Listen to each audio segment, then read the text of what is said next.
All right friends, welcome to BPSC basics. Exam के अब बस 2 दिन बचे हैं। आज 27 तारीख है, 28, 29 और उसके बाद 30 तारीख को तो एग्ज़ाम ही होगा। तो मोटा मोटी आपके हाथ में आज का जो अभी बचा हुआ टाइम है और कल का 28 तारीख है। 29 तारीख को तो मोस्ट ऑफ द पीपल जो है वो ट्रैवल कर रहे होंगे या अपने सेंटर के पास पहुंचने की कोशिश कर रहे होंगे और बहुत सारे लोग जो हैं वो 30 तारीख को जाएंगे। बट मेरा ये वीडियो बनाने का मकसद है ना कि अभी अगले 2 दिन क्या होगा कि आपको तरह तरह का ख्याल आएगा। तरह तरह का ख्याल आएगा कि ये नहीं पढ़े, वो नहीं पढ़े, ये छूट गया, वो छूट गया, सब कुछ छूटा हुआ है। और ये चीज़ आपको करेगा डीमोटिवेट, है ना। देखिए, मोटिवेशन हम बाहर से ढूंढते हैं और डीमोटिवेशन जो है ना वो हमारे अंदर से आता है। हम अपने आप को डीमोटिवेट कर देते हैं। तो अपने आप को डीमोटिवेट नहीं करना है। आपको ये बात समझना होगा कि अगले 2 दिन आपको सेल्फ कॉन्फिडेंस में रहना है। ये कॉन्फिडेंस जो है वो आपको बाहर से कोई नहीं देने वाला है। ये कॉन्फिडेंस आपको खुद को, जो आपके अंदर जो चीज़ें हैं वो जनरेट करेंगी और वो आपको कॉन्फिडेंस देगा। ठीक। तो अभी अगले 2 दिन क्या होगा कि यूट्यूब पे बहुत सारे वीडियोज़ आएंगे। ठीक। अब आपको देख के लगेगा कि यार ये नहीं पढ़े, वो नहीं पढ़े, बजट नहीं हुआ, इकोनॉमिक सर्वे नहीं हुआ। Do help with these videos and do help with these materials. वो किसी का चाहे हमारे ही चैनल का वीडियो क्यों ना हो। नहीं पढ़ा है और वो चीज़ आपको अगर पैनिक क्रिएट कर रहा है तो उसको बंद कीजिए, मत देखिए उसको। और अगर आप शांति से देख पा रहे हैं तो देख लीजिए। जुडिशियसली आप छोटे छोटे वीडियोस को देखिए, गैप्स को फिल कर लीजिए थोड़ा थोड़ा। बाकी ये जो सिविल सर्विसेज का एग्ज़ाम है ना, वो एग्ज़ाम कभी भी ऐसा नहीं होता है कि आप 2 दिन पढ़ेंगे और उसके बाद जाके एग्ज़ाम क्वालिफाई कर लेंगे। और ऐसा भी नहीं हुआ कि आपने साल भर पढ़ा है और अंतिम के 2 दिन आप थोड़ा कम पढ़ाई किए और आपका एग्ज़ाम नहीं होगा। ये दोनों चीज़ें नहीं होती हैं। और अगर आपने पिछले बार दिया होगा एग्ज़ाम तो ये बातें आपको बखूबी समझ में आती है कि ऐसा नहीं होता। एग्ज़ाम हॉल से निकलने के बाद आपके दिमाग में क्या रहता है कि अरे यार ये तो बेकार ही पढ़े, उससे तो कुछ आया ही नहीं। लेकिन एग्ज़ाम से पहले क्या होता है, अरे इसको नहीं पढ़े हैं, इसको नहीं पढ़े हैं। तो उस चीज़ में मत फंसिए। मेरे हिसाब से अभी आपको इस ट्रायंगल पे ध्यान देना चाहिए, फिजिकल हेल्थ, मेंटल हेल्थ और सोशल हेल्थ पे। ठीक है। सबसे ज़्यादा मेंटल हेल्थ पे ध्यान दीजिए। अपने आप को काम रखिए, शांत रखिए, कंपोज रखिए, है ना। कंटेंटेड रखिए। ठीक। कि मैंने जो पढ़ा है वो काफ़ी पढ़ा है। एकदम शांत अगले 2 दिन। और जितने आप शांत रहेंगे ना, आपका परफॉर्मेंस उसी हिसाब से बढ़ेगा। आपका परफॉर्मेंस, कामनेस अगर ये है और ये परफॉर्मेंस है ना, तो आप जितना काम होते जाएंगे परफॉर्मेंस आपका उतना बढ़ता जाएगा, उतना आपका ग्राफ ऊपर चढ़ता जाएगा। तो आपको शांत रहना है। और ये शांति कैसे आएगी? थोड़ा बहुत घूमिए फिरिए, थोड़ा एक्सरसाइज कर लीजिए और सोशलाइज कीजिए। आप बोलेंगे कि सोशलाइज करें, एक तरफ बोल रहे हैं कि यूट्यूब का वीडियोस जो है और जो फर्जी का मोटिवेशन होता है वो नहीं देखना है, दूसरी तरफ सोशलाइज करने के लिए बोल रहे हैं। जी हाँ, बिल्कुल सोशलाइज कीजिए। ये मैंने अपने टेलीग्राम चैनल पे भी बोला अपने दोस्तों को कि भाई आप सोशलाइज कीजिए, बट आप किसके साथ करेंगे? जिसके साथ आप पिछले 1 साल से सोशलाइज हो रहे थे। सोशलाइजेशन का मतलब क्या होता है? बातें करना, समय बिताना, अपना दुख दर्द बांटना। पिछले 1 साल से आप किसके साथ सोशलाइज हो रहे थे, किसके साथ टाइम बिता रहे थे? आप जाइए और उसके साथ टाइम बिताइए।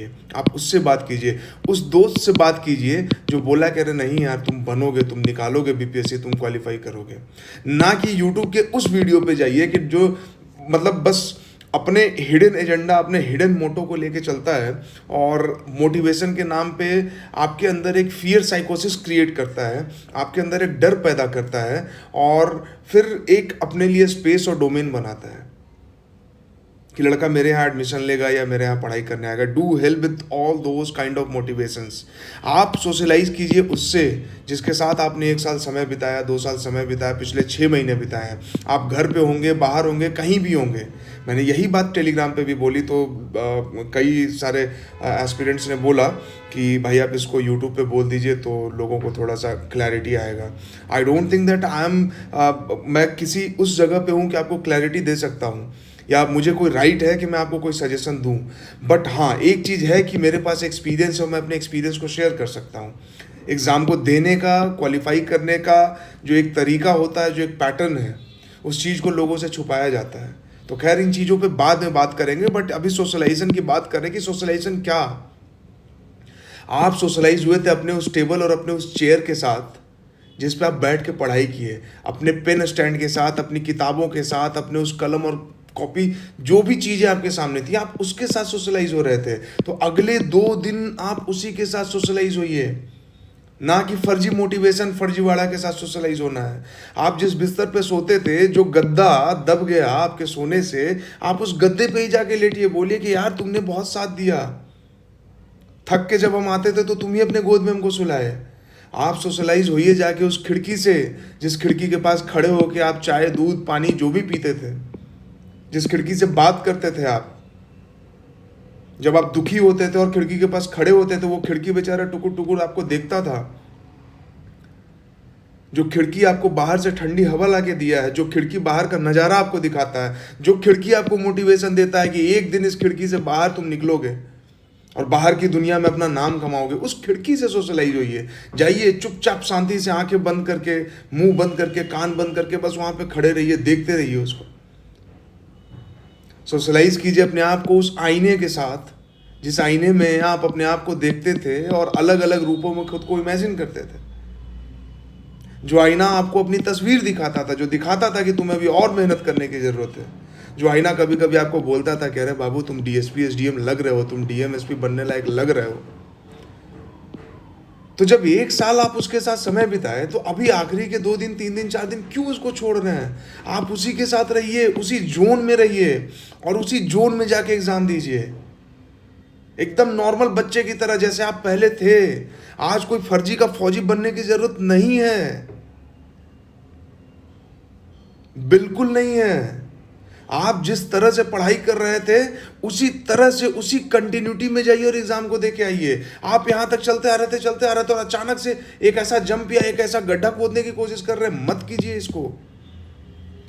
जैसे चलते आ रहे थे कंटिन्यू, ठीक है ये 29th हो गया, अब 30th को एग्जाम है, इसी कंटिन्यूटी में जाएंगे और एग्जाम क्वालिफाई करेंगे, इसी कंटिन्यूटी में मेंस देंगे और इसी कंटिन्यूटी में मेंस का प्रिपरेशन होगा यहाँ पे, फिर मेंस का एग्जाम होगा, फिर इंटरव्यू का प्रिपरेशन होगा, फिर इंटरव्यू होगा। ये कंटिन्यूअस प्रोसेस है, कंटिन्यूटी रखना है, बीच में ब्रेक नहीं करना है, ना अपने मेंटल लेवल को, ना फिजिकल लेवल को, और ना ही सोशल चीजों को।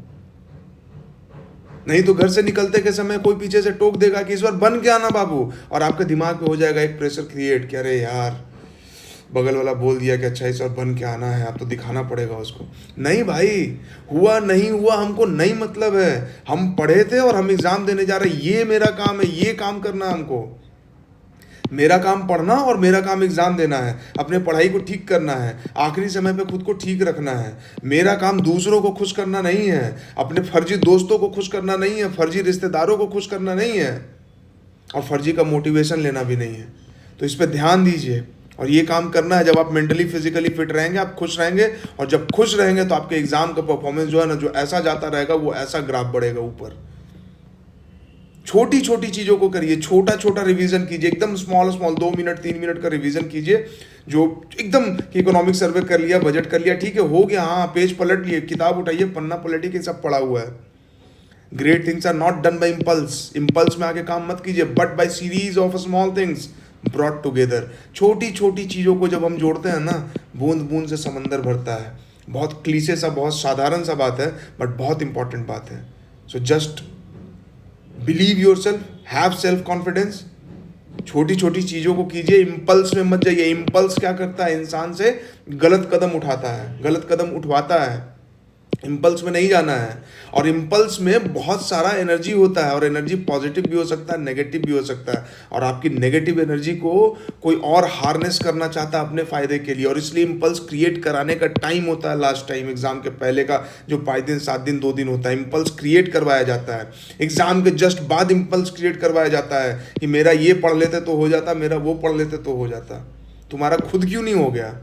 खुद तो तुमने कभी एक बार प्रीलिम्स क्वालिफाई नहीं किया है, मेंस इंटरव्यू की तो बात छोड़ दो, और लोगों को बोल रहे हो कि करवा देंगे।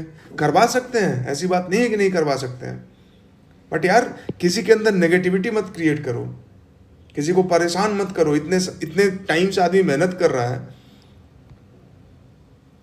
फर्जी का आपको आर्मी बना दिया जाएगा कि भाई एकदम जाना है, ये वो पूरा सपनों का बोझ डाल दिया जाएगा आप पे।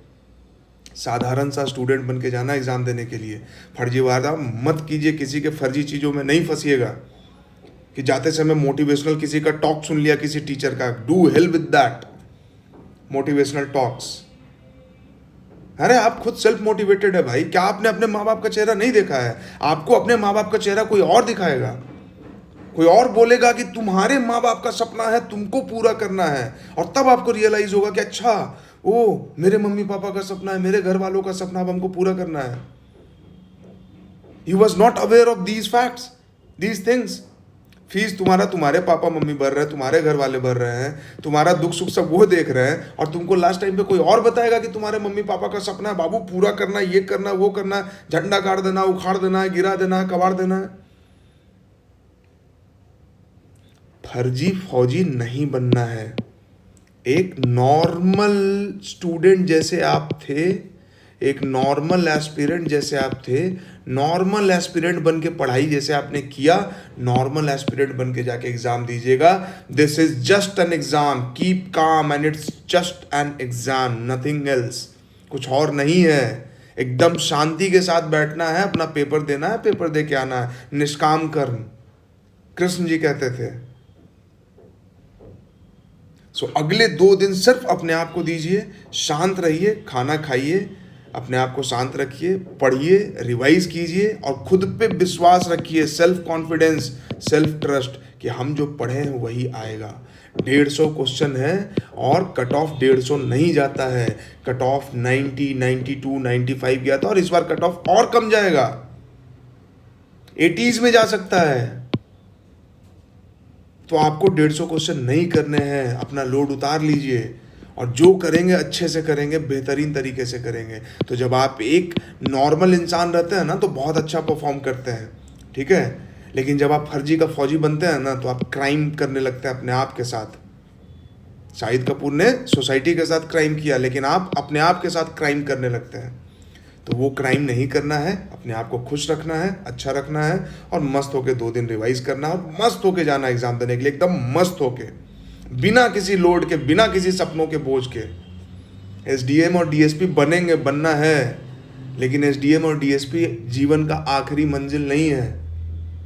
और प्रीलिम्स सिर्फ क्वालिफाई कर लेने से नहीं हो जाएगा, तो प्री को एक एग्जाम जैसा लेना है, प्यार से देना, और जब आप प्यार से देंगे तो एग्जाम क्वालिफाई होगा। और हवा बनाएंगे तो फिर आप खुद का किस्मत फिर खुद ही मालिक हैं, आपको खुद देखना होगा।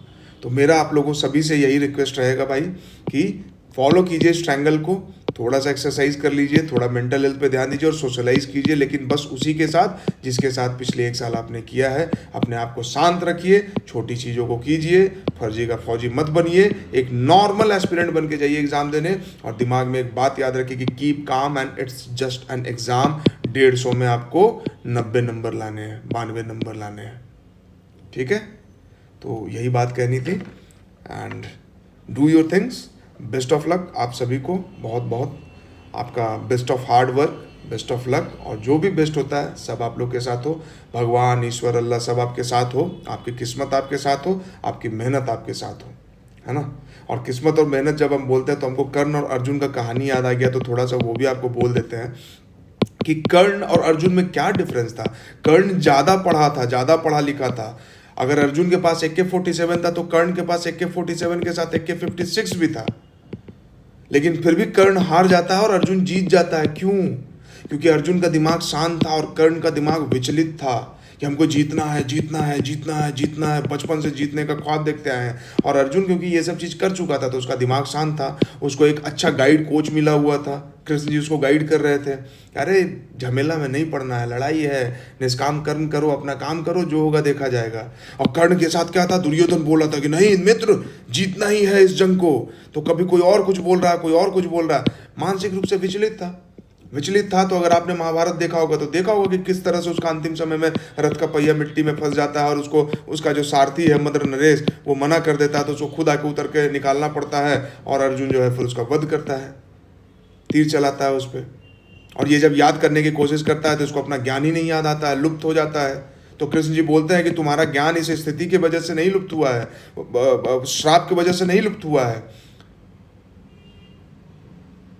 जो भगवान परशुराम ने तुम्हें दिया था कि धोखे से जो विद्या अर्जित की है तो वो तुम्हें जब बहुत ज़्यादा जरूरत होगा तो उस समय तुम्हें याद नहीं आएगा, ठीक है।